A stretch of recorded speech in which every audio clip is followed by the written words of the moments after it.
17 मे पासून अधिक मास सुरू होतोय। या महिन्याला कोणी मलमास म्हणतं तर कोणी पुरुषोत्तम मास। पण या काळात नक्की काय करावं आणि काय टाळावं याबद्दल आपल्या मनात खूप शंका असतात। लग्न करता येतं का?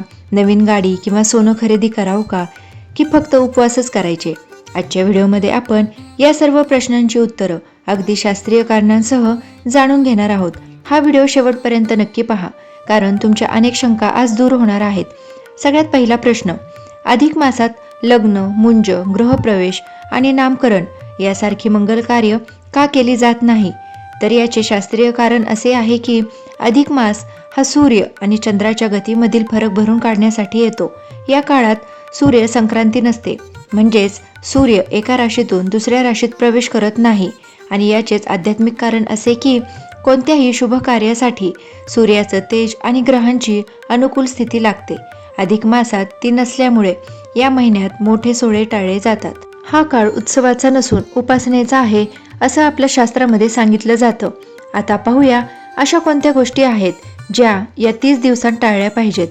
अहंकार आणि वाद, हा महिना स्वतःला शुद्ध करण्याचा आहे, त्यामुळे कोणाशी वाद घालणे किंवा मनामध्ये राग धरणं टाळा। तसेच तामसी आहार, शक्य असल्यास मांसाहार, मद्यपान आणि कांदा लसूण टाळून सात्विक आहार घ्या। शरीराच्या शुद्धीसाठी हे खूप महत्त्वाचं आहे। त्याचबरोबर नवीन व्यवसाय सुरू करणे किंवा खूप मोठे आर्थिक करार करणे शक्यतो या काळात टाळले पाहिजे। पण मंडळी, हा महिना रिकामा बसण्यासाठी नाही। या काळात काय करावं याची लिस्ट मोठी आहे। या महिन्यात नामस्मरण आणि मंत्र जापला खूप महत्त्व आहे। विष्णू सहस्त्रनाम किंवा ओम नमो भगवते वासुदेवाय या मंत्राचा जप करा। या काळात केलेल्या जपाचे फळ अधिक मिळते। त्याचबरोबर दीपदान, रोज संध्याकाळी देवासमोर आणि तुळशीसमोर किमान 2 दिवे लावावेत। दानधर्म, आपण आधीच्या व्हिडिओत पाहिल्याप्रमाणे 33 वस्तूचे दान, आईची ओटी भरणे किंवा गरजूंना अन्नदान करणे या गोष्टी नक्की करा।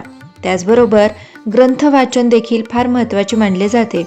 पुरुषोत्तम महात्म्य वाचण्यासाठी हा सर्वोत्तम काळ आहे। त्याचबरोबर सर्वांना पडणारा अजून एक महत्त्वाचा प्रश्न म्हणजे नवीन वस्तू खरेदी करावी का? तर मंडळी, लोक म्हणतात की अधिक मासात खरेदी करू नये, पण शास्त्रानुसार हा नियम मुंज लग्नासारख्या संस्कारांसाठी आहे। जर तुम्हाला नवीन कपडे, मोबाईल, घरगुती वस्तू किंवा अगदी सोन्याची गुंतवणूक करायची असेल तर त्याला कोणताही अडथळा नाही। उलट अधिक मासात भगवान विष्णूची कृपा असते, त्यामुळे घेतलेली वस्तू तुम्हाला सुख देईल हा भाव ठेवा।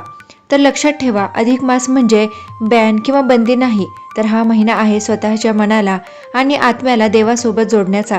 तुम्हाला या विषयावर अजून काही शंका असतील तर मला कमेंटमध्ये बिनधास्त विचारा।